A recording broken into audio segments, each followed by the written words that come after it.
Você sabe como que surgiu a primeira favela do Brasil? Hoje você vai descobrir como que aconteceu a favelização no Rio.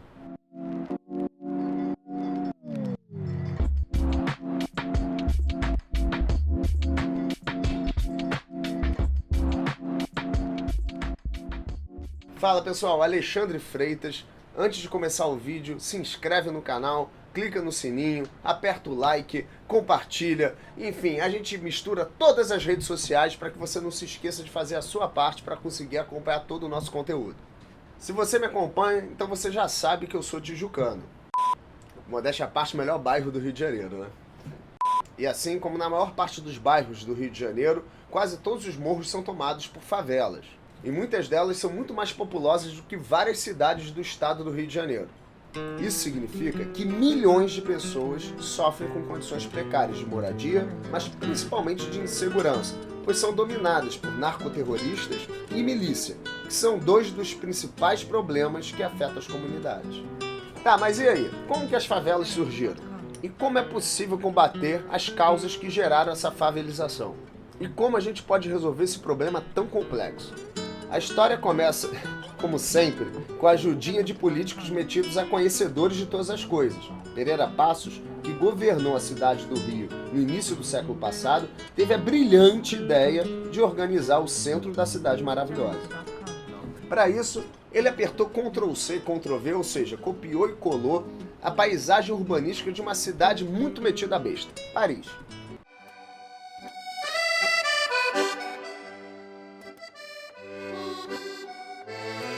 Pereira Passos saiu demolindo cortiços, construindo edifícios e estradas mais modernas e supostamente menos insalubres.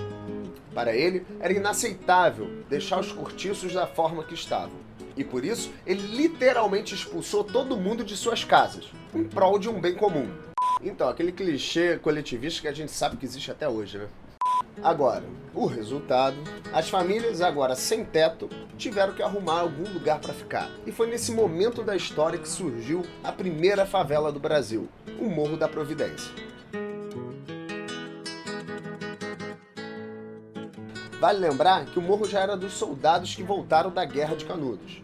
A terra prometida aos combatentes, na verdade, era uma ilusão. E quando eles voltaram da guerra, eles tiveram que se virar. E não surgiu outra alternativa que não fosse ocupar o morro, que hoje é a famosa favela da Providência.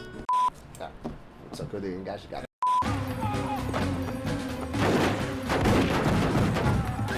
E com a cagada de Pereira Passos, a favelização se solidificou. Me dá licença, eu vou cagar.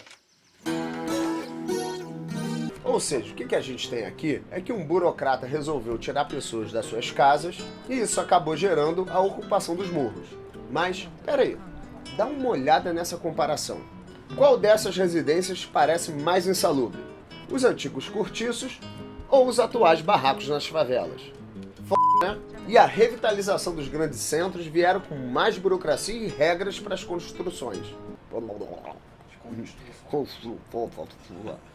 A bem da verdade é que a revitalização de Pereira Passos acabou gerando mais burocracia e normas para construções dentro dos centros da cidade.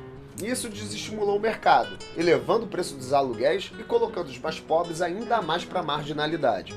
E aí, obviamente, para complementar a cagada histórica, veio Getúlio Vargas, que tentou tabelar o preço dos aluguéis. A ideia não só fracassou, como agravou o problema. Bem coisinha de ditador tupiniquim. E pensar que nos dias de hoje ainda tem fanboy de Getúlio Vargas. Outra herança maldita foi a do Brizola, que deixa reflexos até hoje. O malandro simplesmente impediu que as polícias subissem os morros para fazer operações e combater a criminalidade. E como reflexo direto e indireto daquela época, hoje nós temos regiões da cidade que são praticamente intocáveis pelas forças policiais. Brizola, o estadista.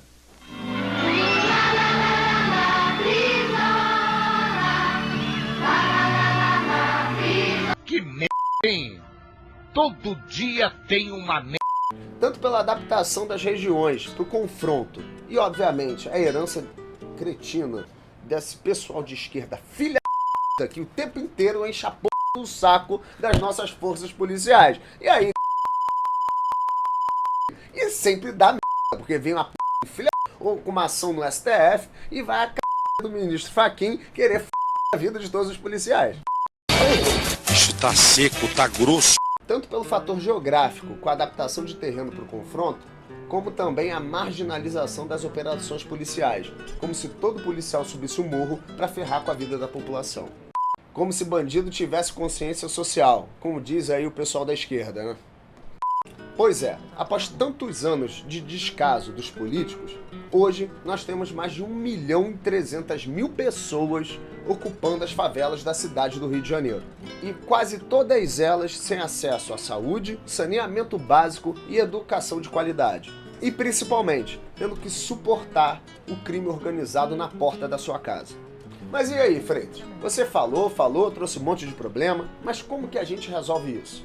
Bom, o primeiro passo é acabar com as restrições do plano diretor. A gente precisa verticalizar as favelas e principalmente a cidade do Rio de Janeiro. Quanto mais andares a gente tiver, mais barato fica a habitação. É uma questão básica de lei de oferta e demanda. O fio ficou puxando pra cima, então bota pra cá mais.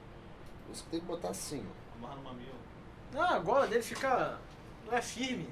Parece golinha de abadá. O cara vem de É pijama. igual despojada, cara. E muitas dessas pessoas, por não ter um comprovante de residência, não conseguem sequer abrir uma conta no banco. Além de não ter acesso a diversas outras coisas dentro da nossa sociedade. Manter essas pessoas isoladas dos serviços básicos que devem ser providos pelo Estado agrava ainda mais a insegurança gerada pelo crime organizado. E esse sim, precisa ser combatido fortemente, já que hoje a gente tem praticamente um Estado paralelo que se beneficia dessa desorganização orquestrada. E para as favelas que ficam longe dos centros, o que a gente precisa é reindustrializar o nosso Estado e atrair empresas para que elas gerem emprego mais próximo dessas pessoas. Manter essas pessoas isoladas agrava ainda mais o maior problema que hoje assola essas comunidades, que é o crime organizado. Bom, essa é a minha visão sobre o tema. Se você gostou, compartilha com alguns amigos teus, deixe o seu comentário porque eu quero muito saber a tua opinião. Ah, e me segue aqui nas outras redes sociais, tá bom? Ali você vai ter acesso a outro tipo de conteúdo e se você quiser se aprofundar mais aí nesse tema, aqui estão todas as fontes que construíram o nosso vídeo. Um abraço, até a próxima e beijo do gordo.